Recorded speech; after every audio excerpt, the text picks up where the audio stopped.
has visited Florida more than 10 times. Florida Democrats with a virtual news conference today pledging their support for the vice president. I'm actually very excited to have President Harris or Vice President Harris at the top of the ticket because I think that energizes the electorate in a different way.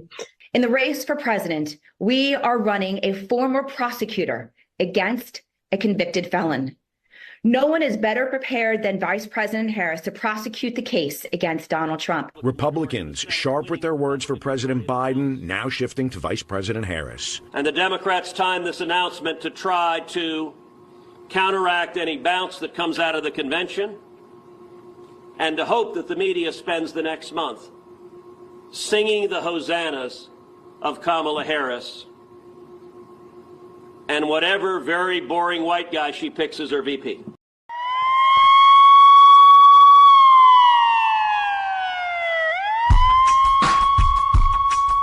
Welcome to Unsanctioned.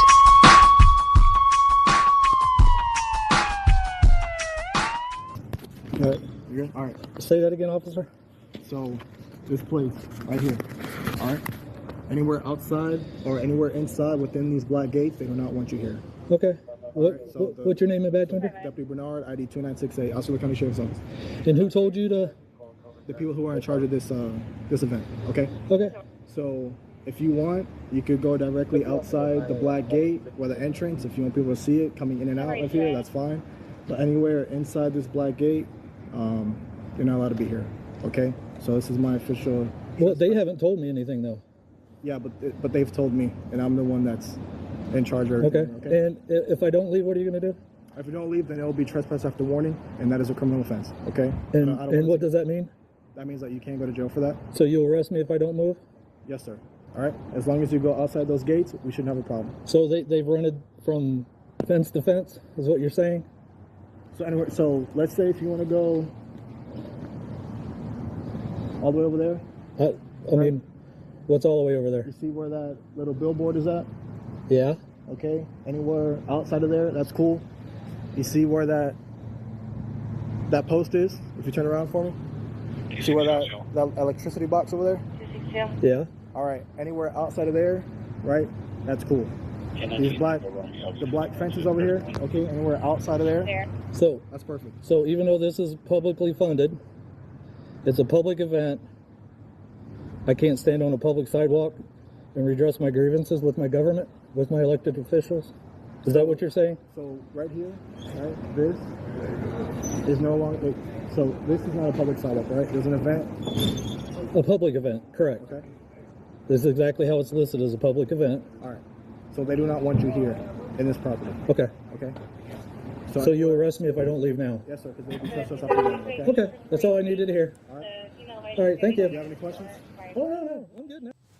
What was going on there? I mean, that was at Osceola County Heritage Park. It was Politics in the Barn, which was Wednesday night. That's when that was taped. What was going on there, John? I wonder. I think that is the most, what an abuse of government. There's no reason that guy should not be allowed to come. So the guy is dressed up like a chicken, okay? There's no reason that he can. The only reason that he can't go in is because there's a county commissioner, Ricky Booth, who is offended. This crybaby, Ricky Booth, is offended. And so they won't let this guy dressed like a chicken go in there. What does he care? What does he care? Donald Trump gets shot in the ear. Ricky Booth can't handle a guy dressed like a chicken. No. I mean, talk to you, what a difference in character, which he has none. That's the difference. This is crazy. It's absolute crazy. Welcome to another episode of Unsanctioned Florida. And this is going to be a great show. We know that most of you are here, that you want to hear what happened with Mike Warner. We're going to talk about that in depth. Yeah. We're going to talk about a bunch of different stuff. And let me read the headlines to you on this episode. So, this week, Florida Dems, you saw it, get excited over Kamala Harris. Chicken Ricky causes a stir at Politics in the Barn. DeSantis endorses 23 school board candidates. We're going to talk about that. Florida's Amendment 1. What does it mean? Why would you or why would you not vote for this? A carpetbagger supreme shows his face in North Florida. A Jupiter man threatens the life of President Trump and J.D. Vance. Regina Hill under investigation now, a federal investigation. Wow. Scott pulls away in his race for Senate. And he visits Kissimmee. Okay, yeah. I wrote a headline that confused me when I heard it. Traffic creating problems for an Arrington reelection. Arrington is a bad word in Osceola County. Yeah. Traffic is a big reason, and it's causing him more problems. These people are facing more resistance in their elections. The Arringtons, the incumbents for these seats are facing more resistance in this election than ever before. It's getting more expensive than ever before to run. And these guys are not prepared. I don't think that they were prepared for the amount of resistance they were getting. No. Deputies threaten chicken with arrest. I think we just saw some of that, right? Yeah. And latest booth campaign lies leads to a McAdams endorsement. So who endorsed McAdams over these campaign lies that were put out by the Erica Booth campaign? St. Cloud selectively denies a settlement. Didn't we just talk a couple shows ago? We were talking about the Cathcart settlement, right? Yep. Brevard State Attorney caves to a corrupt lobbyist. That sounds like a familiar story. Yeah. And fails to bring charges. And more on this episode of Unsanctioned Florida. Stick with us. We're going to say a quick prayer, and then we're going to get right down to our stories. Lord, we live in the greatest state of the union. We live in the greatest union in the world. We pray that you keep it this way.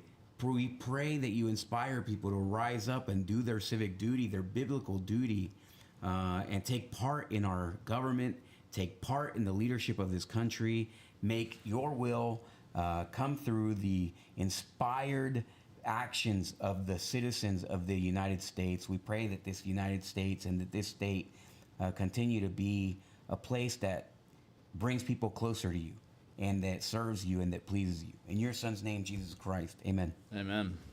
All right, let's get to it. All right, let's start off with some stuff from the state.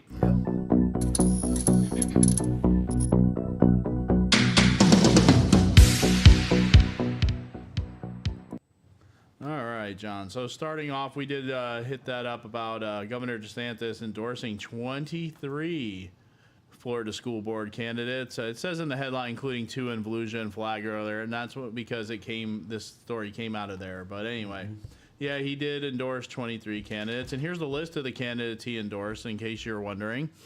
Matt Susan from Brevard County, John Thomas from Brevard County, Tony Ricardo from Duval County, Becky Nathanson from Duval County, Melody Bolduc from Duval County, Mark Chaffee from Hernando County. Let's see who else. Layla Collins from Hillsborough, Miosha Powell from Hillsborough, Robert McCallum from Indian River County, Kevin McDonald from Indian River County, Melissa Giovanelli. So Melissa Giovanelli is a phenomenal school board. She is a phenomenal school board member. She is fantastic.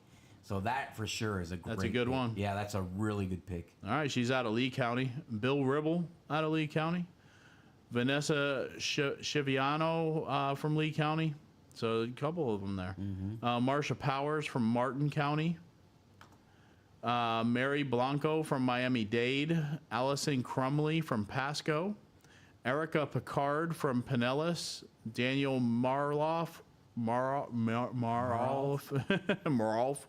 out of Pinellas. Stacy Guerriere from Pinellas. Karen Rose from Sarasota.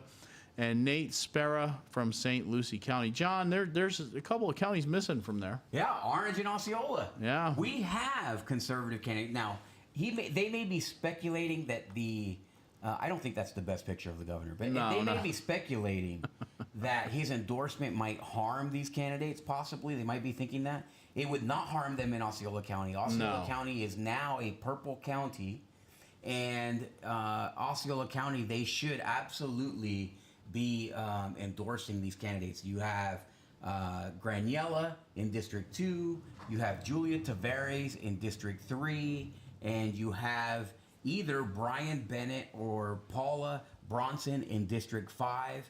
Instead, he kind of put in another 0 out there. Yeah.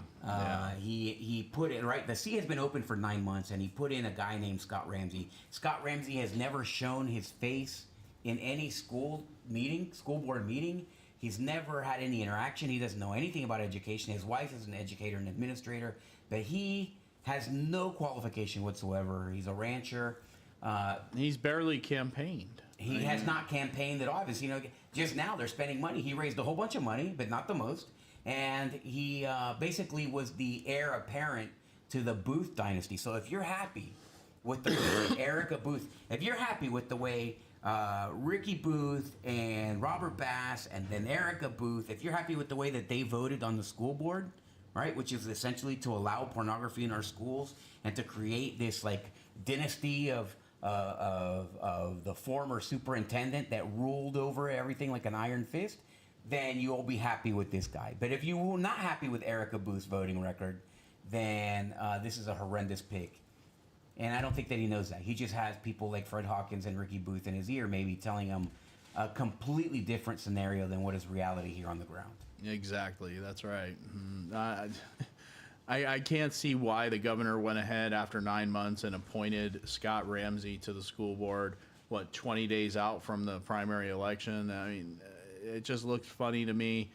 Like you said, John, the man has no experience whatsoever. He's never been to a school board meeting. He hasn't really campaigned at all.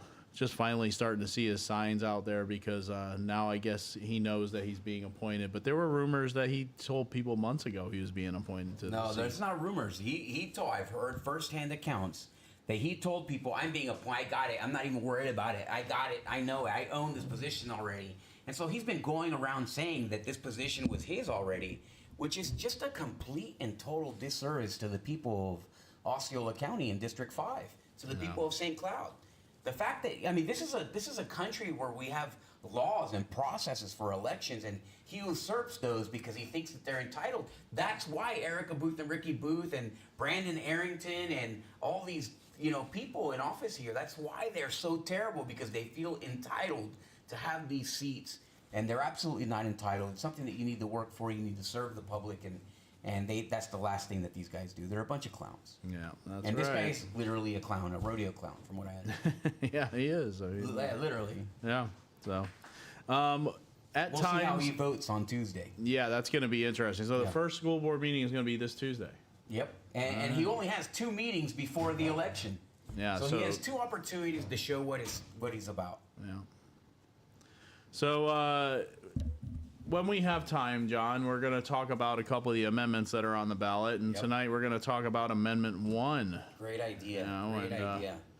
Amendment 1 is all about you, the people, and how you choose your representatives, especially school board candidates, because Amendment 1 would require school board candidates to disclose their political party. It would apply to elections during and after November 2026, as well as primaries leading up to the general election that year.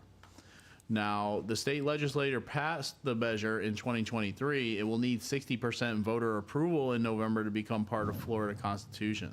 4 states, Alabama, Connecticut, Louisiana, and Pennsylvania, label school board candidates by party. 5 others give districts the option to run partisan or nonpartisan elections. So, school board candidates as R's or D's. What do you think about that, John? So here's what I think. I think that 2 thoughts. Number one, there's the situation for Osceola County, and then there's the situation throughout the state. And the situation throughout the state is this. Education should not be a political or a partisan issue, right? But the reason that this is good is because at least now you'll know who believes that boys should play in girls' teams, right? Who believes that boys should be allowed to use the girls' bathroom? Who believes that a fully intact male who believes he's a girl be allowed into the dressing room with girls, right? So those are the questions right now. Who believes that pornography should be allowed in school? Who believes that these sexual assaults should go unreported? Who believes all these things? Unfortunately, that's the Democratic Party who believes these things. So now I think that parents are demanding, I want to know. I don't want you to hide behind a nonpartisan race. I want you to be out in the open. Do you support these things or do you not support these things? And that's what this is about. So I support it for the state. I think it's a good idea for the state to do it. In Osceola County, it makes the races more challenging. However, when I represent the most left-leaning district in Osceola County, right? And I never hid who I was. I said I was a Republican from the very beginning. I said I was a huge Trump supporter from the very beginning. I didn't hide my identity. I wasn't trying to get away with running in a nonpartisan race. In fact, I was being held back from talking about what my views were in a nonpartisan race. So overall, I think that this is a good thing. It makes it a little bit more challenging in blue counties. But other than that, I think that it solidifies the red counties if you're looking at it from a political perspective. Absolutely, John. And I believe that as voters, we deserve to know. We deserve to know because you look back at the 2022 cycle, we had a Democrat posing as a Republican in Heather Cahoon, who ended up on the school board. She's the current school board chair. You know, when it looked like she was going to lose to Will Fonseca, she turned her campaign around. She started putting the American flag all over her signs. All over her signs and stuff. And she essentially lied to the people of Osceola County, and now look what they got stuck with. Yeah, buyer's remorse. Absolutely. Same with Erica. She lied to the voters. She even lied to the party because if I recall, her signs were outside Republican Party headquarters on 13th Street in St. Cloud, outside the Folsom building. Yep. Her signs were out there. They wouldn't let my signs out there, surprisingly. And they wouldn't allow Republican, anybody who was running against their endorsed, anointed candidates. And I'm not talking about the Republican parties. I'm talking about like the Osceola oligarchy, the establishment, right? The people like Ricky Booth. Those are the only people. If Fred Hawkins didn't approve it, your sign wasn't allowed there in front. So you could have been a Republican. They wouldn't allow your sign out front if he didn't endorse you, if he didn't appoint you, if he didn't anoint you. But they would allow Democrats to put their signs in front of the Republican headquarters just to show how corrupt that was. Yeah, I mean, there was a big stink about that people were upset. They saw, especially people that knew, they were like, Heather Cahoon? I'm like, why is her sign there? And, she's not as liberal as you think. No, she absolutely like is. Black Lives Matter liberal. Yeah, she's terrible. Full on. You should see her face during the moment of prayer that we have in our district. It's like a face of disgust, just mentioning God's name.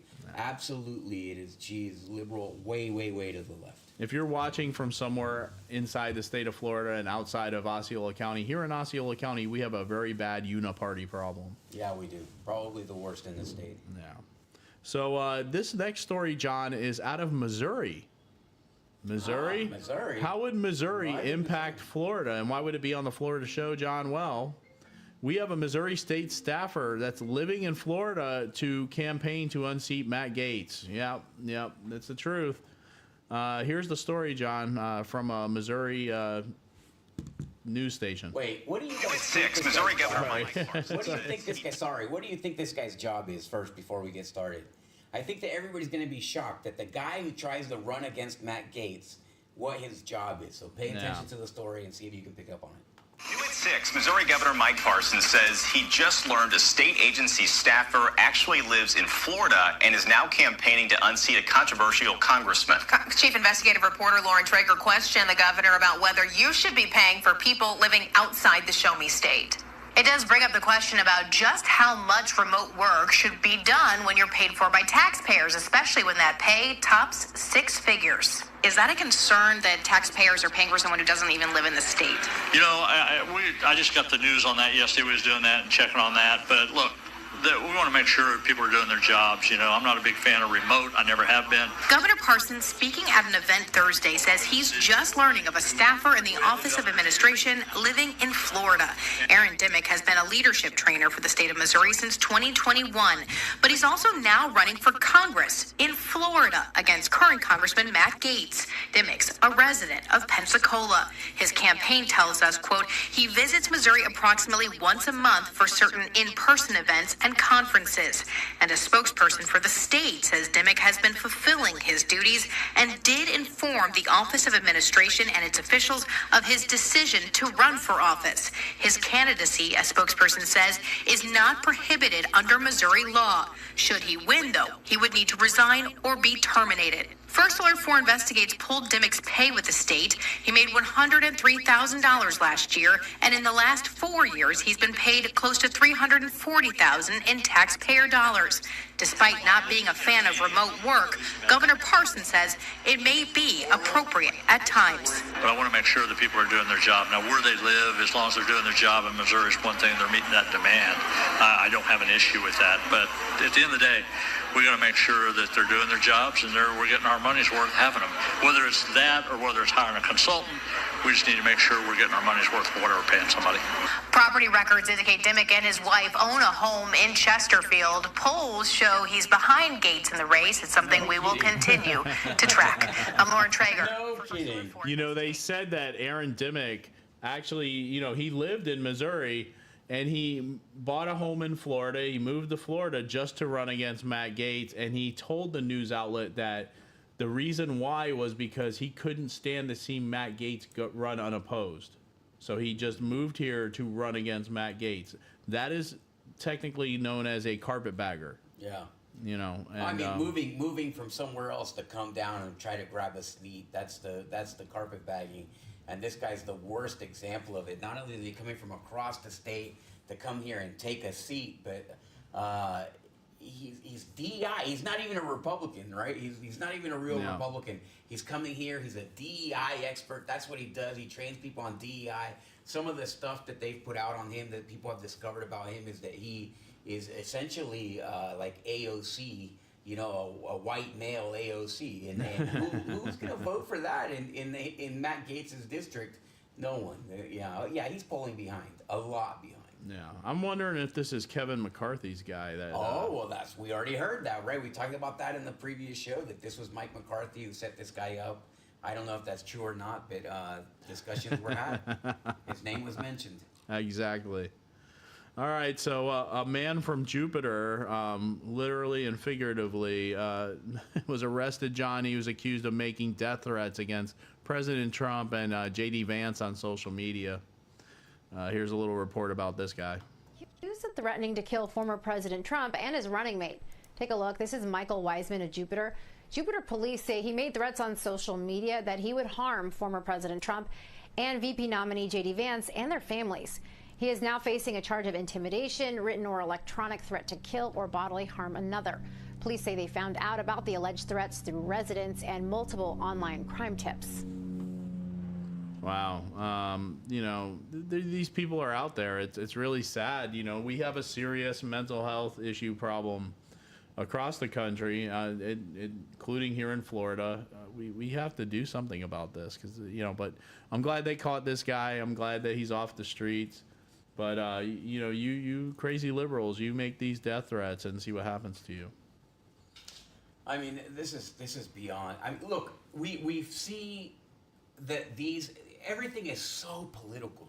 Everything is so political. You look at the Democrats and the Republicans. There was this director Cheadle who was in charge of the Secret Service. She refused to resign, right? But then when they realized that her failure to resign was hurting the Democrats' chances against Trump, then they forced her to resign. Not because she was ruining the reputation of the Secret Service, but why? Because it was causing them to lose votes.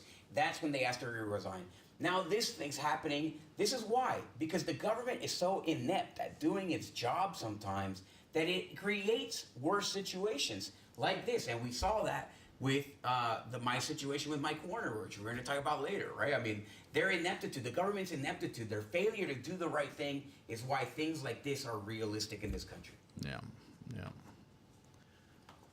So, Regina Hill, John, you know, we had talked about her on previous shows, what was going on with her, and it looks like the hits just keep on coming. Excuse me. She is under now federal investigation, or I guess she was all along. It just got revealed that HUD is looking into her mortgage. And here she is. There's another picture of her. I mean, her looks changed. This is probably an older pic, you know. It was a file photo from the news. But anyway, these new documents obtained by Channel 6 show former Orlando City Commissioner Regina Hill is under federal investigation. According to the investigative documents released by the Office of the State Attorney for the Ninth Judicial Circuit, the U.S. Department of Housing and Urban Development opened an investigation into Hill last year. It was learned that a concurrent investigation was being conducted by Special Agent Carlos Castillo from the United States Department of Housing and Urban Development, Office of the Inspector General. The involvement of Special Agent Castillo was related to the purchase of the home by Commissioner Hill due to the fact that the home was sold by the United States Department of Housing and Urban Development and federal loans were secured as the mortgage. Now, according to the court records, Hill is accused of obtaining a $428,000 mortgage for the home located on Domino Drive in Orlando. And John, you looked into this a little bit more, right? And then what was going on here? It's not necessary. None of the stuff that was, none of the stuff that we've mentioned is the actual problem for her. The investigation is concerning the attorney, the power of attorney that she used to get the mortgage for this. So it's possible.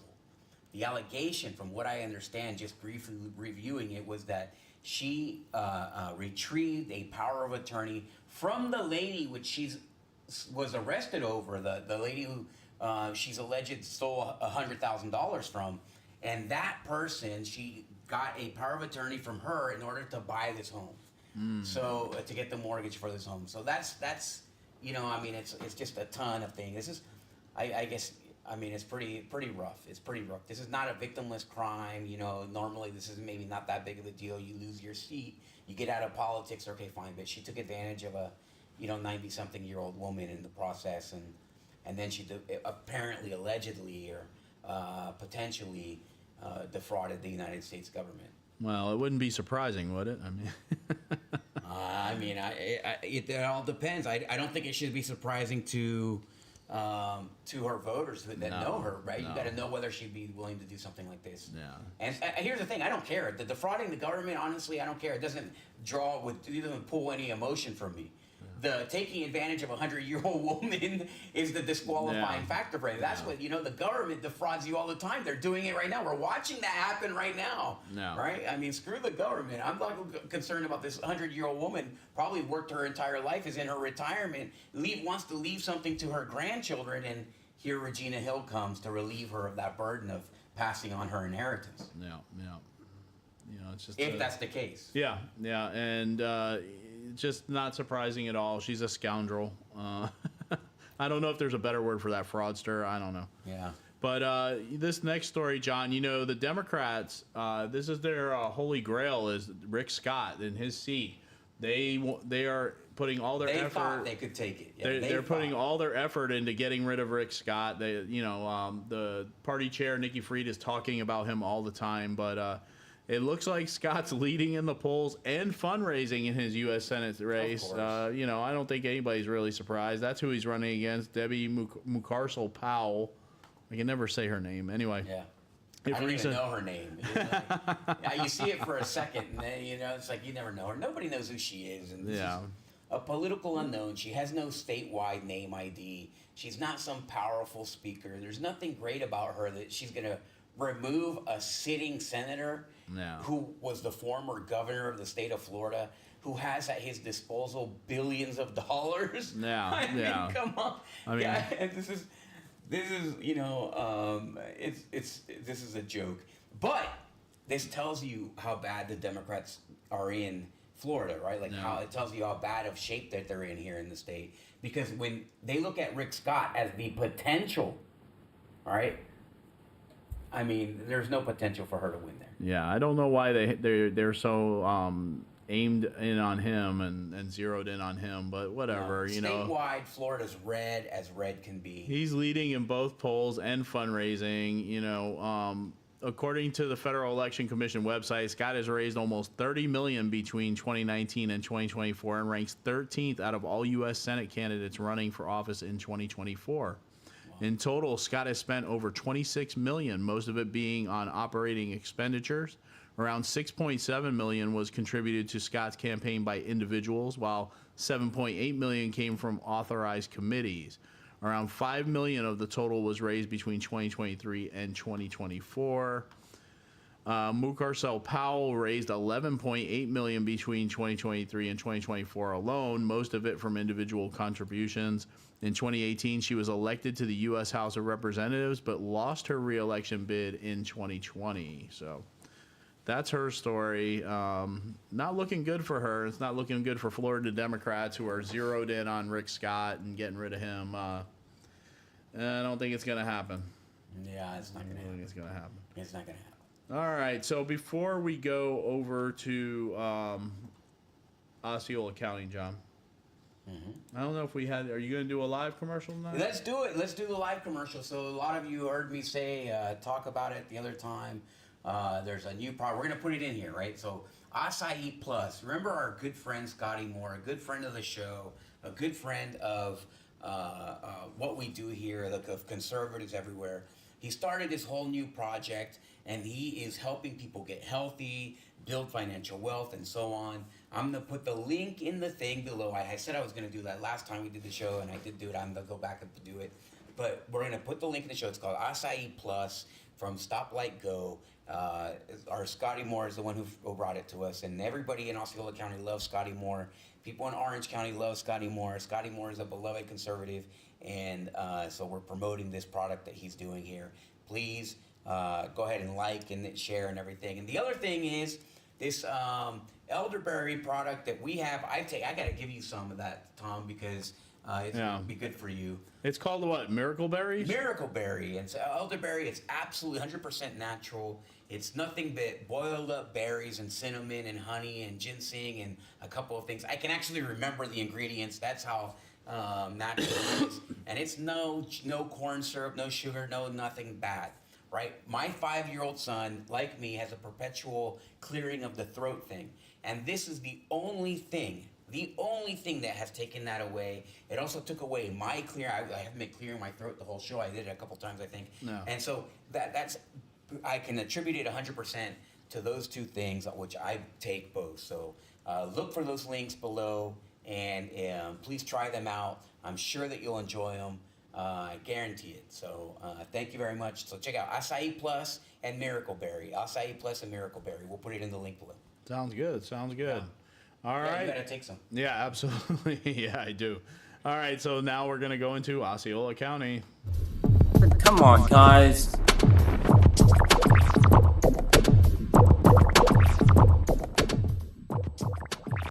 All right, so starting out, we were just talking about Rick Scott, and he stopped over in Kissimmee, and he was letting people know how he felt about Biden's campaign exit while he was in Kissimmee. He was over at the Museum of Military History, and he had this to say. With regard to Biden, we all saw the debate. He doesn't have the ability to govern. I think, unfortunately, a lot of people knew that. Florida Senator Rick Scott stopped in Kissimmee this morning and is speaking out following President Biden's announcement that he will not seek re-election come November. The senator believes the president is not capable of serving for the rest of the term and that he should resign. He needs to leave. He can't run for. We know he can't do the job. He needs to leave. They need to invoke the 25th Amendment, and he needs to leave. I also spoke with Kissimmee Mayor Olga Gonzalez, who has strong thoughts about Biden's decision. Let me ask you this. Do you agree with Senator Scott that he should just resign overall? I mean, he still has just 6 months left.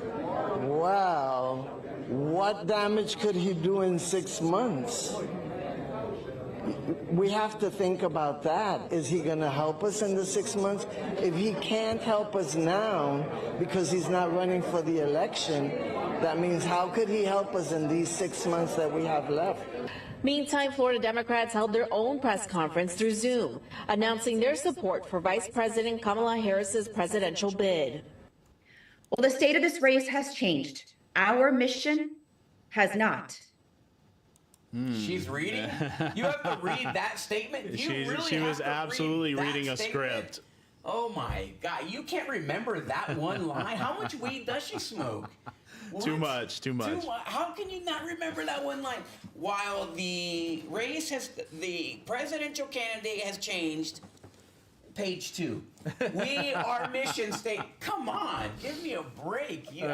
That's the state of Democratic politics in Florida. I mean, I'll tell you, the biggest danger to Republican victories is the Republican Party, in my opinion. Yeah. It's ours to lose, and I say that just because we have Republicans killing Republicans, right? We have unnecessary primaries, and I'm not talking about primaries where you have two great candidates who really want the same thing, going at each other, and may the best man win. I'm talking about rhinos in Tallahassee with Tallahassee money, related to this guy Stafford Jones, related to the other guy Anthony Pedicini. When those two guys get involved in races, those are bad guys. If you ever see a mailer, go and look up the name of the political committee that is sending out the mailer, and if it has those two names, you know that those are rhinos that you cannot trust, and that's the problem. And that money comes straight from the top. I mean, this is beyond belief. It's and we're going to highlight those mailers when they come out. We're going to highlight them. So we're going to start showing them. I think in the next episode, we'll have plenty of mailers where we can talk about it. In fact, we saw one by School Board Matters. Yeah. Right? Yeah. School Board Matters. School Board Matters defeated all the conservative school board members in the last election cycle and elected a Black Lives loving candidate, a super extreme, re-elected a super extreme nutcase, a nut job who throws a fit every single school board meeting. They were basically helped by School Board Matters and PACs like them. Yeah. So the same bad players are the same ones that are doing this. They're ruining the state. They're preventing the state from being better than it is. And so we're gonna go. I think on the next show we're gonna talk a lot about it. Well, we do have one of those mailers tonight, I think, John. Do we? We do have one or two of them, but we're gonna get to that. All right. All right, so over in District 3, we have a race that's focused on the congestion in Poinciana, basically. And the local news did this story on the Commission 3 race. They basically made it out to be, it's basically between these two folks. It's Brandon Arrington and Debbie Rambis. And, you know, this race for District 3, you know, Debbie Rambis is a newcomer. Arrington is a longtime incumbent. He's been there for almost 20 years, 16 years. Yep, 16 years. So, yeah, the district encompasses Poinciana, often home to the county's and state's worst traffic. In 2022, Poinciana ranked first for longest commute time in Florida, with nearly 30% of residents traveling more than an hour for work, according to the data analyst organization Stacker. So, you know, this is where we're going to be honest with you, all right? As even though we are Republicans, obviously, we are conservatives, obviously, we're going to be honest with you. And if you had a choice between these two people right here, I think John feels the same way. I'm not going to speak for him, but I would definitely vote for Debbie Rambis. Brandon Arrington has not done anything for Poinciana or Osceola County in the 16 years he's been in office. Yeah, I mean, really, things have just gotten worse and worse. So, I don't know. What are you thinking, John? I think that you're 100% right. I think that Debbie Rambis. So here's the thing. I really wish Debbie Rambis was a Republican. She's a great candidate. And here's why. She has executive experience. She's extremely intelligent. She is a detail person. You're not going to pass anything by her. She's researched, well-informed. She has all the capacity in the world to do this job. You can't say any of those things about Brandon Arrington. You can't say any of these. He's not well-informed. He's also a jerk. She's a wonderful person. She's so personable. No. I hate to love her because she's a Democrat, but at the same time, you have to give her kudos. She's a sweet lady. She's very nice. She's very humble. Her husband is a decorated lieutenant colonel, retired lieutenant colonel from the United States Army. I mean, these are good people. This is a good American family. Am I going to agree with them on everything? Of course not. Of course I'm not going to. But these are good people that I would not be terrified to leave my child alone with for a moment, right? Like if I had to go to the bathroom, my child, can you watch my kid for a second? I wouldn't leave them with Arrington. I would be afraid. No, never mind. I'm not going to go there. Listen, I would not leave them with Arrington. No. Okay? The Arringtons equate dogs with children, and anybody that has children understands how ridiculous that is. No matter how much. I have a dog. I love my dog, right? But I know that there's a difference between a dog and a child. The Arringtons are removed from reality. They're a danger to our county. They've already brutalized our county, the citizens of Osceola County. There's no doubt whatsoever that if you're going to vote in the primary for Democrats, that you vote for a Democrat. She's a Democrat, Debbie Rambis. But at least she's not corrupt to the core the way Brandon is. Is she going to give $1.5 million worth of business during her commission tenure to her parents? No, she's not going to do that. Brandon Arrington did do that. So are you going to, this is a no no-brainer. Okay, a no-brainer. Is she going to elect all of her family members to political positions? No, she's not going to do that. You know, look at Brandon Arrington, his mom, his wife, everybody, right? It's just, listen, these are people that do bad things. These are people that do bad things. They're bad leaders. They do bad things. They are absolutely corrupt to the core. And to vote for them isn't about voting for democratic principles. It's about voting for the ugliest politicians in our county. No. So that's what this is about. So you got to support Rambis. If you are a Democrat, vote for her in the primary. And I'm not saying that. Here, I want to make this very clear. I'm not saying that because I agree with Debbie Rambis on any of her ideals or ideology or anything. We haven't had deep discussions about any of those things. I just know that when I ask her, hey, listen, I'm having a town hall, and I want somebody to educate the people about what's going on in District 3, it was like this instantaneous. I knew I needed to call Debbie Rambis to come educate us. And she, by the way, she also saved us, District 3 from having that chemical plant put in the middle of thousands of houses. Yeah. Right? She prevented her, with her group of supporters and her base, prevented a chemical plant from being dropped on top of thousands of homes. Yeah. And possibly creating a natural disaster of epic proportions with thousands of homes surrounding the factory. Debbie did that. She led that fight. So I mean, it's clear as day. It's clear as day. Yeah, she saved Mac Overstreet Park from becoming a chemical plant, and you know, God only knows what's going to happen with Mac Overstreet Park, but it was promised that it was going to be a park that families could go to, and the county commission, led under Brandon Arrington at the time, decided that they were going to try and drop a chemical plant in that park. Well, it wasn't. She didn't just. We talked about what's going to happen with Mac Overstreet Park. The only thing that we know for sure is that if she's not elected, all right, not if she's not elected, if Brandon Arrington is reelected, that park is gone. No.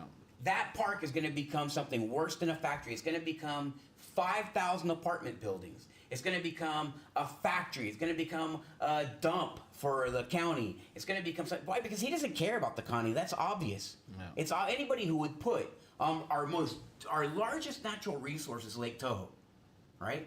And he put a chemical factory on the shores of it. Think about it. And those factories, they consume water and energy like crazy. He was about to screw the entire district. He doesn't care. Who knows what's he getting out of it on the back end? Yeah. So if you re-elect Brandon, that park is gone. If you elect Debbie Rambis or somebody else, we have hopes that our District 3, part of the county, is going to have something nice. Yeah. So Wednesday night, John, was Politics in the Barn. It was a local Osceola County traditional What's in a barn? Politics event. What do you normally find in the barn? Yeah. That's exactly what's there. That's exactly a lot of manure and animals. And there was definitely animals and manure there. Yep. One animal was Chicken Ricky, who showed up. Yeah, that's not the animal I was thinking That's about. not yeah, of course not. But Chicken Ricky did show up to Politics in the Barn, and we had that opening video. But here's a better angle of that video. Everywhere inside this black gate. Okay, so this is my official. They haven't told me anything though. Yeah. And you had already heard what was happening there. You know, the Osceola County Sheriff's deputy was threatening to arrest Chicken Ricky at request of the St. Cloud Chamber of Commerce, who did not want Chicken Ricky in the building. Despite the fact that this is a public event. Chicken Ricky, I guess Ricky Booth himself went to the people running the event. The county commissioner or the guy in the chicken costume? The guy in the chicken costume, I thought his name was Chicken Booth. You know, I like that better, but now he has been given a name. He is called Chicken Ricky. Yeah, but they're kind of both similar, aren't they? I mean, like, they're both resemble the same thing, don't they? Because they're clearly both chickens. You know, obviously, Ricky Booth is afraid of Chicken Ricky. He doesn't want to see him. He doesn't want to see him holding that sign, you know, asking him to debate Diana Levnitsky and why he won't do it. We both know why he won't do it. He can't defend his record. He can't defend what he's done. That record is indefensible. He knows that Diana Levnitsky will call him out. And I don't know if you saw it, John, but a few years back, Diana Liebnitzky was running against Fred Hawkins in the state representative race. It was her and Davenport. No, it wasn't Davenport. It was her, Fred, and Rivera. No. What year was this? The younger military guy. The younger military guy. Yeah, that lives in St. Cloud. I can't even think of his name right now. But anyway. Larry Scott? Yes. And they had arranged a debate. And he's not young. He's a full-on. Maybe he's younger than us. He's younger than us. I mean, I refer to people as young if they're younger than me. This is a former E7. All right, with now he's an officer. Now he's a first lieutenant, I think now, and he's a great guy. This is a good guy. He should have won that race. Yeah, he should have won. This is a good guy. This is a man of character. Served his country. He is an E7, a quick achieving E7. Then went to officer candidate school. This is a good one. Well, they had this debate. We could have wait a second. They were going to wait. We could have had him instead of. Can you imagine? We could have had him instead of Fred Hawkins. Yeah. And this was when Fred ran against Barbara Katie. Yep. All right, so they had this debate, and it ended up just being Fred and Diana, and she absolutely cleaned his clock in that debate. It was shocking to me. I was just like, wow, I didn't expect that. So I can see why these establishment types fear debate. Because they know they can't defend their record. They know it's very easy to call them out on their record, and and Ricky that's Booth why is Ricky half won't the debate. man that Fred Hawkins is, right? That's why Ricky Booth is in Fred's pocket, right? So he's half the man. He's got half the courage. At least Fred was man enough to debate Diana. Yeah. Right. Yeah. At that time, and then he didn't debate ever again after that. Well, Jeff Rivera was in that debate, wasn't he? Maybe he was. Because I think there was somebody else in that debate, but I think there was. That was when they were not memorable. Let me put it that way. No, they weren't. I think it was Jeff Rivera, and I don't know for sure. I remember hearing stories that Robert Bass was the mediator, right? Yes. And Robert Bass made some kind of racist remark about Hispanics and Jeff Rivera during that show. I don't know if that's the case or not. I haven't seen any of the video. But I remember people talking about that. Jeff actually brought it to my attention, was really upset about it. Wow. Well, that is the reason why they don't debate. They don't debate because they're afraid. So not very good. Shame on you. Smart. Shame on you, Ricky, that you made sure that Chicken Ricky couldn't come in there. I mean, Chicken Ricky has been and I'll say it, for me personally, he's been the most interesting thing to happen this political cycle. So I'm enjoying Chicken Ricky. I hope I see more of him. I hope he comes out to county commission meetings. I hope he's at the school board meetings. I hope he's at city council meetings. I hope he shows up everywhere. I mean, I'm absolutely not okay with Ricky Booth trying to curtail this guy's First Amendment right for political speech, and that's what this is. From my understanding, Chicken Ricky does live in the district. He does live in Ricky's district. So. Well, here's the thing, and the Chamber of Commerce is willing. I thought, didn't they make some kind of announcement? Yeah, from what I heard, the chamber chair, his name is Lavelle Monger, got on the mic and said that we weren't going to see any chickens here tonight. Yeah, and laughed about it. That's not right. So you're gonna. So a county commissioner is more important than a citizen's right to speak his mind or to address. And the chicken says it. It sounds like the chicken. It's not some teenager in some suit that can't speak. Yeah. It sounded like a very intelligent person inside that suit that was asking questions and so on. And that's his right. So if I wore a shirt that had my name on it, right, or just said Chicken Ricky, are they going to kick him out? Because there's no difference between wearing the costume. He was not being disrespectful. And listen, this is nothing against that deputy. The deputy was handling it very well, too. He was very calm. He was trying to be a good guy and at the same time do his job. So very good, very good. He was just doing what he was told. He was just doing what he was told. And when the county commissioner tells you, don't allow these people in because I can't stand, my fragile ego can't handle a chicken guy in a chicken costume coming to question me, then you got to do what you got to do, I guess. Yeah. You should arrest Ricky Booth for being a wimp. So we do have the results of the straw poll at the Politics in the Barn, and this is the thing. I don't have them on the screen, but I'm going to read them to you. I'm just going to tell you who won. Yeah. Because it really doesn't matter who won anyway, because this is a fixed poll. From what I understand, they ran out of ballots. They ran out of ballots. They ran out of ballots. Run out of ballots during an election. These straw polls are conducted by the current supervisor of elections, Mary Jane Arrington, and it was at this event and the political hobnob that was put on by the Osceola County Chamber. Both these straw polls were ran by Mary Jane Arrington, who herself is running for re-election. Her son is running for re-election, and her daughter-in-law is running for election. So, you think she could recuse herself from this, but I guess not.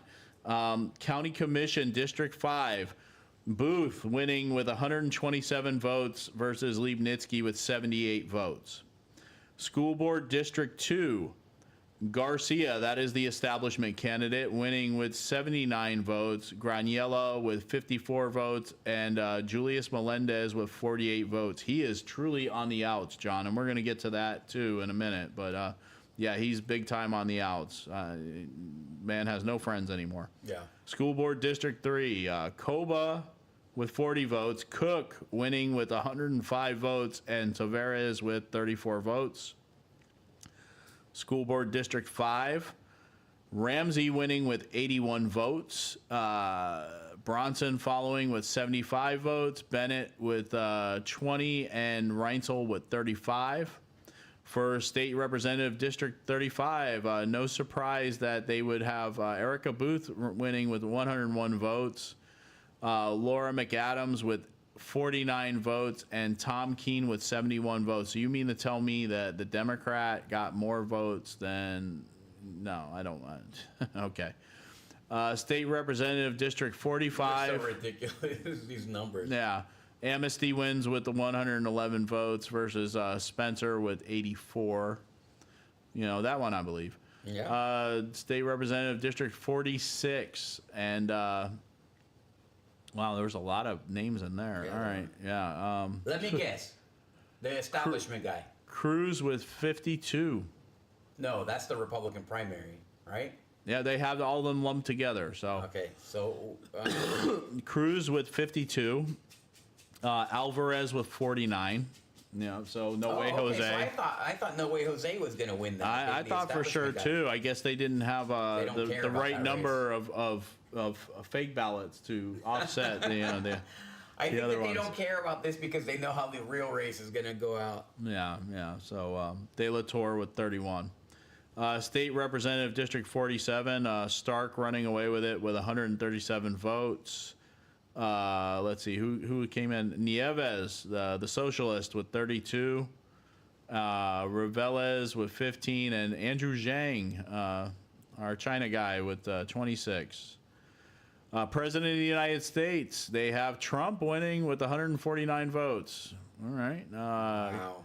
Biden with 72 and Kennedy with 14. Now, they had Biden on the ballot, even though Biden is out now. And he's been out now. We've known he's been out of the race since, Sunday. So why would they still have him on the ballot? That's just because our supervisor of elections is just that good. Because she sucks. Don't tell Erica Booth that Trump won that, because she'll be very upset. Yeah, because she is a Nikki Haley. Yeah, never Trumper. So U.S. Senator, let's see, Scott running away with it with 125 votes. Mukersel Powell with 34. There's a lot of people running in that race too. Wow, I had no idea. You hear some names. I knew of a couple of them, but not all those. District 9, U.S. Congress.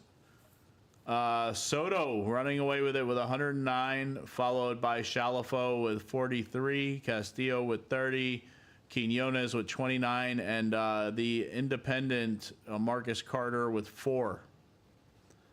All right, so and wait. What would tell me those numbers again? All right, so we got Soto with 109 votes, Shalafo with 43 votes, Quinones with 29 votes, and then Marcus Carter with 4. What about Castillo? No, that Castillo got 30. Oh, okay. Yeah, he got 30 votes. So I guarantee you that's not how that's going to end up. No, I don't think it's Yeah, gonna I don't end think up that race is too split. He's got too much. He's been running so many times. Quinones has had like a non-existent campaign for the most part. Yeah, I mean, you don't really see anything from him. You know, you have to remember that this event and the people voting at this event are usually campaign surrogates and campaign supporters. So, you know, it's not really the general public that rushes out to go to this event. And this year, it's the first year they started charging at the door. So they're charging $30 a ticket for you to go in there and hear from these candidates. At $30 a ticket, I don't know most regular people that are just going to show up there and want to go in there and pay $30 to hear a bunch of politicians. Yeah. I mean, yeah. I'm going to pay $30 to meet Ricky Booth. Ricky Booth and Scott Ramsey paid for more tickets than any normal person who's from the street coming in that doesn't have any You interest. know, if you really want to see some of these people, though, that's the way you're going to have to do it because they won't come anywhere else. That's the only you friendly won't room see they them have. anyplace else. You know what I mean? Unless it's behind a dais and hiding behind that dais. But yeah, you never see them out in public unless you're in a chicken suit. If you're in a chicken suit, you can't pay the $30 and go in. So we got your race, John, State Senate District 25. We have who was it? Arrington running away with it with 69. Our Martinez with 64. Arguello with 44. Grayson with 14 and Carmen Torres with 34, and that was all we got there for those that straw poll. Well, that's crazy because all the polls, 3 polls that have been run in my race, I'm between 25 and 30% in each of those polls. They just did a poll today. I had a lot of people reach out to me and tell me, hey, there was just a poll on your race. Interested in knowing what the results of those polls are. I guarantee you it's not going to be the same as that. Yeah. Unless Mary Jane is in there furiously the night prior to election night filling out ballots the way that she seems to. And you have to understand one other thing, too. A lot of the candidates did not participate in this event. Yeah, I did not participate. A lot of us, especially of us that that have the knowledge that we know that these people at the chamber are not your friends. They're not going to help you in any way. They're not looking out for your best interest. You know, why are you going to pay them $400 to have a booth at this event?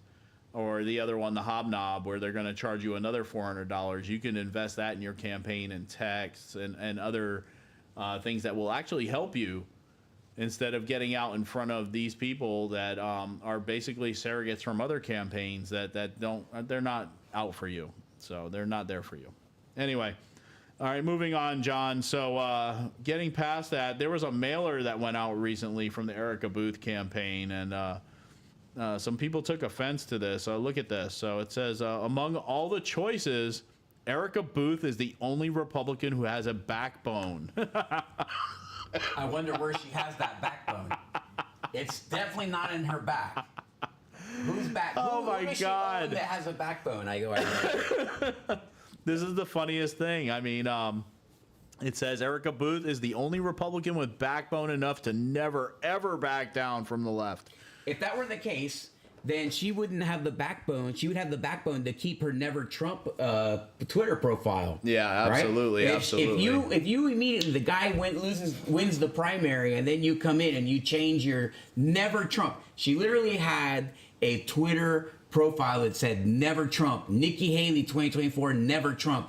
And then boom, a couple days later, oh, Trump MAGA 2024. That's not a backbone. She might be a vertebrae, but she absolutely has no backbone at all. She's at the end. She's whatever it is at the very end of the vertebrae of a backbone of a spine. Whatever you find at the end of a spine, that's what she is. That's what her husband is too. Yeah, absolutely. And you know, this mailer did upset our friend of the show, Scotty Moore, and he went ahead and posted this. And you can see right there, it says, Erica Booth lied, and the swampy Republican leadership also lied to you as well. They slandered me and my campaign and pushed Rhino Erica Booth through the primary only to lose to Democrat Tom Keene. Yep. Erica Booth cannot be trusted, and this is the truth. You know, Scotty is a beloved conservative. When Scotty ran against Erica Booth, they smeared him. They tried to tarnish his reputation. They sent out these nasty mailers, and we're not going to show them on here, but we've shown them before. Yeah. But this is the truth. This is it. This is the truth about Erica Booth. So June 1, 2024, Nikki Haley 24, Never Trump. Never Trump. Now let's look. What is that? Oh, June 22nd, 21 days later. 3 weeks later, MAGA 2024, no on for America First. So she wasn't talking about pro-life in that top one. No. She wasn't talking about America First. She was talking about never Trump. How do you go from never Trump to America First in 21 days? Now, how do you do that? Somebody had pointed out that it says 0 followers, 0 following. Yeah. All right. The thing about this is, and somebody else had said that she had deactivated her Twitter account. Mm-hmm. Now, Ricky Booth was still tagging this Twitter account, all right, all the way up until recently. So I don't know if she had just deactivated it herself for a little while, but who knows how long that hashtag Nikki Haley 24, hashtag Never Trump was on there before June 22nd, when she went in there and changed it to hashtag MAGA 2024, hashtag No on 4, hashtag America First, which is the campaign slogan of Laura McAdams, because she is the America First Republican. But she did change this. So after Scotty posted this post, all right, about 3 hours later, all right, Ricky Booth goes ahead and posts on Twitter, and he posts this. Follow Erica Booth's new account at Erica Booth FL. Her old account was deactivated and hacked. Yeah, right. Literally 3 hours after Scotty posted that post, Ricky Booth says that the account was hacked and they had to deactivate it. No. What he meant to say was, we are a pair of hacks. Right? He meant to say that Erica and I are a pair of hacks, not that the account was hacked. He misspoke there. No. Typo on Ricky's part, because they are a pair of hacks. This is BS. There's no way her account was hacked. He was tagging it. Yeah. He was tagging it, so that's not the case. Yeah, and he was tagging it not too long ago either. And I know I know the tag. I don't have the tag pick, but I know somebody who does. And this is the thing. I know the person who came up with these screenshots for Scotty. I know that this person is 100% on the ball. They're not a liar. They're not somebody that would do anything crazy or try and create something to create a stir. This is real. This is who Erica Booth is. The way that she voted when she was on the school board with John, you knew she was the type of Mitt Romney type Republican that us MAGA types don't want. And to see that she had that on her Twitter profile, it doesn't surprise me. This is her new Twitter profile right here, the new one that she created after she got called out by Scotty. And it says, believer, wife of a cattle rancher, and mother of 3, native Central Floridian educator. Oh, yeah, but there's never Trump there. No, nothing there. And she still doesn't have any followers. She's got 7 followers. Yeah. So the fact is that her Twitter didn't take off. Republicans hated her. Nobody was going to vote for a fraud. Everybody knew she was a fraud. No. The week after she won her primary election, she made a bunch of disastrous votes. Things like I think I was bringing forth a resolution to keep obscenity out of our schools. She voted against it. Every initiative that the only real Republican on the school board, myself, made, she voted against it practically, except for just the week prior to the primary. Right, the week prior to the primary, she voted for something, and then the week after, she voted against. So she's the ultimate politician. She's a political hack. Her and her husband both.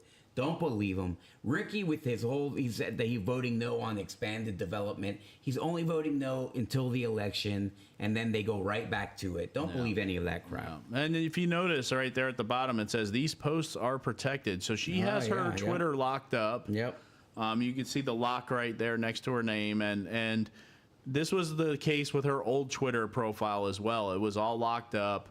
All you could see was basically the profile, and that was it. You couldn't see anything she posts or anything like that. So she likes to hide from the voters. She's not willing to debate. I know that Wesh 2 reached out to Laura McAdams to have a debate, just like the one that you had with Jose Martinez. And she refused to, Yep, and Erica Booth refused to debate. Like, we don't know that for a fact, but we know that. Do. Yes, here's what's going on, because I directly from the news station. I asked, when are you guys going to have the debate on District 35? And the station responded, I don't know, because Erica Booth won't get back to us. So Erica Booth is refusing to debate, just like her husband's refusing to debate that chicken. So that's them. They're refusing to give the people a look into who they are as people. And I would too if I were them. Yeah. They have records that they can't defend. Yes, they cannot protect their records. Yep. Yeah.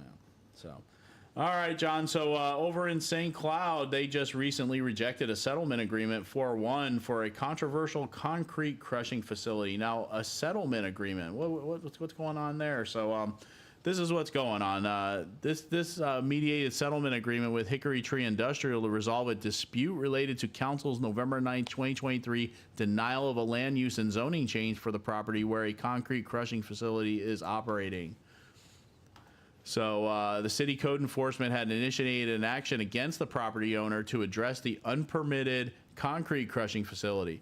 Residents who attended the November meeting urged council to deny the land use and zoning change, citing noise and dust concerns. Following the council's vote in November, the applicant challenged the denial, and the city participated in mandatory mediation before an appointed special magistrate. Now, the thing about this, John, is that this concrete facility has been operating there for a very long time. It's not it's not anything that's new or anything around about that, but they have built up housing around it. Yep. All right. Yep. And so now they're getting so this is a concrete crushing plant. There's jobs there. Yeah. They want to get rid of this factory so that they can put in more houses, and then force the people to get onto the toll road, pay $8 an hour, pay $8 one way to go get somewhere else and have a job outside of our county.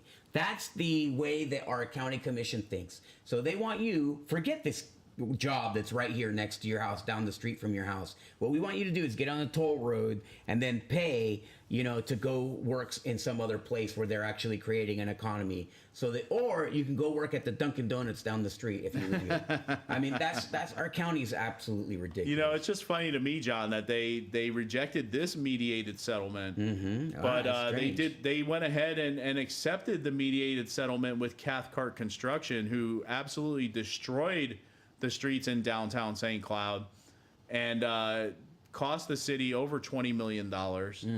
But we let them off the hook for that, basically. I mean, really, they really got off the hook, and for whatever reason. This is another reason why. $20 million for a road that they're going to have to replace completely. Dan Manzares has to go. All right, he's not a good attorney for the city of St. Cloud. He's not truly our city's attorney.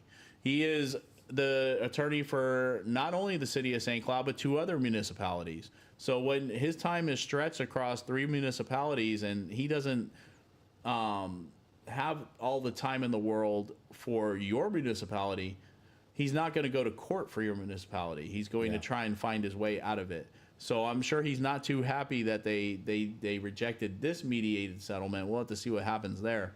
But the fact that he accepted the one from Cathcart, it stinks. It stinks.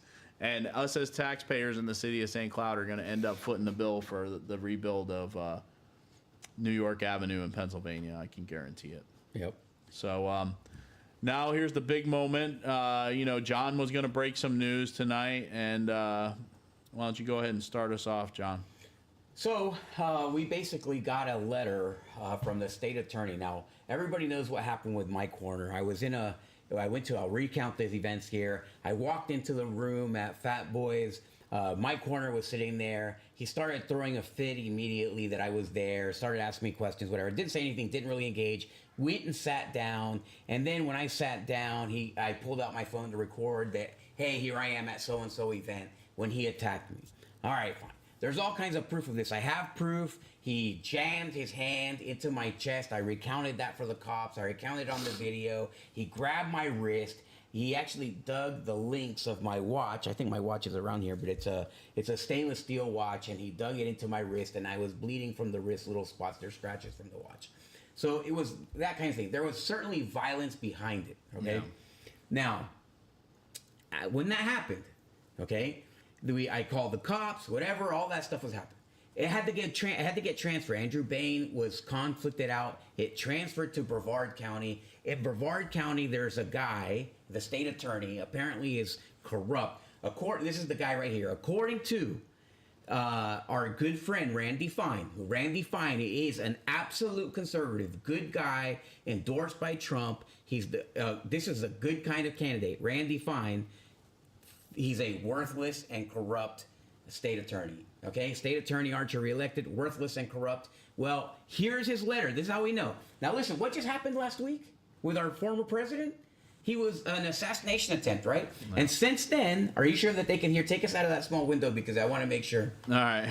So here's the thing. The president there was an attempted assassination on the president, right? And since then, we've heard nothing but political violence, political violence, political violence. Well, here's an act of political violence. I get attacked by a lobbyist, right? Or you can pull that down, right? I get attacked by a lobbyist. And what do? Nothing. Here's the letter. Let's look at the letter here. This is just the snippet at the end. It just kind of sums it up, you know. So, you want to read it? Yeah. Mr. Horner's touching of Mr. Arguello's phone in an attempt to stop Mr. Arguello from video recording him was, at best, a de minimis touching. Given the pre-existing acrimonious relationship between the two and the verbal exchange they had with one another, it's clear that Mr. Arguello was intentionally agitating Mr. Horner before and during the recording at issue. Wait. Intentional is a legal word. So here they are coming up with a finding of fact that I intentionally, how do they know what I was thinking? Yeah. I didn't know that he was there, and I was invited. They go into the say later about why I was there or whatever.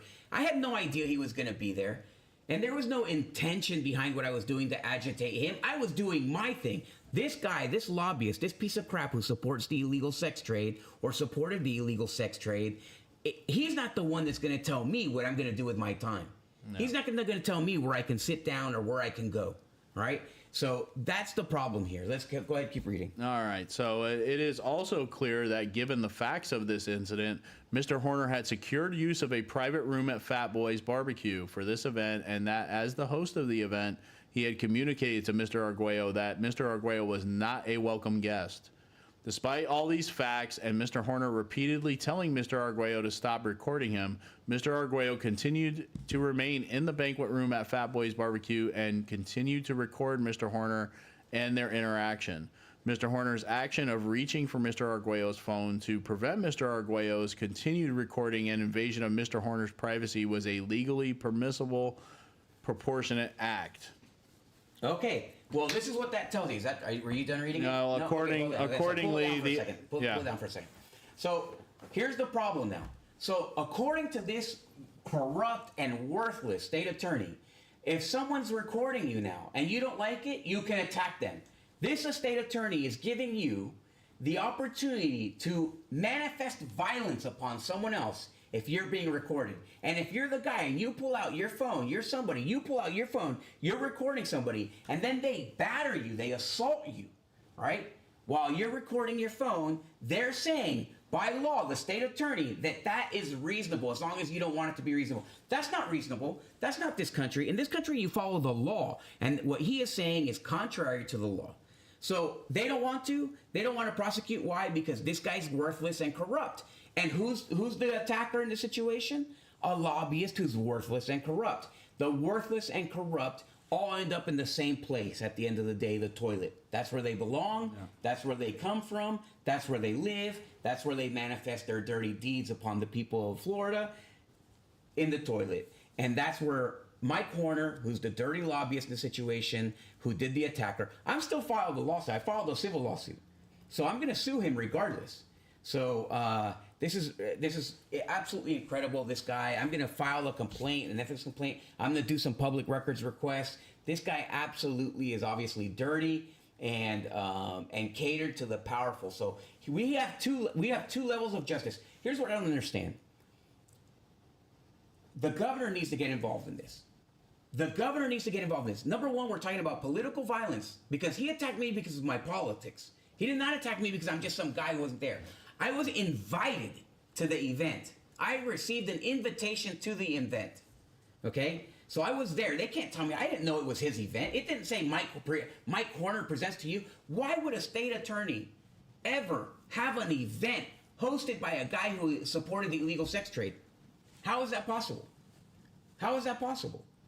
Is that the kind of state attorneys that we want? State attorneys who have events hosted by lobbyists, dirty lobbyists, who support the illegal sex trade? That's what we want in the state attorney? I don't think that he was the host of this, okay? So this is a problem. I'm going to pursue it to the very end. And at the end, now the state attorney has also come around.